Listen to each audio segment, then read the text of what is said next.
লাচ্ছি সেমাই রান্না করব। এখানে 3 কেজি দুধ জাল করে নিতেছি। এটা ঘন করে জাল হলে এটার মধ্যে লাচ্ছি সেমাই ভেজাবো। দুধটা ঘন করে জাল করে নিতেছি সব মশলা দিয়ে।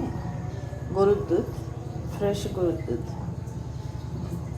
আজকে ঈদের দিন সকালবেলা ঘুম থেকে উঠে নামাজ পড়ে ফরশিপ পরে চলে আসছি। সেমাই রান্না করবো। আগে বলক চলে আসছে, বড় হাঁড়ির মধ্যে বসে দিচ্ছি। লাচ্ছি সেমাই রান্না শেষ হয়ে গেছে। এটার মধ্যে লাল ভাজা সেমাইটা রান্না করব। এখানে 2 কেজি দুধ, এটা জাল করে নিলাম মশলা দিয়ে। এখন লাল সেমাইটা ভাজবো, ভাইজা এটার মধ্যে রান্না করব নারকেল দিয়ে। আমার লাল সেমাইটা রান্না হয়ে গেছে।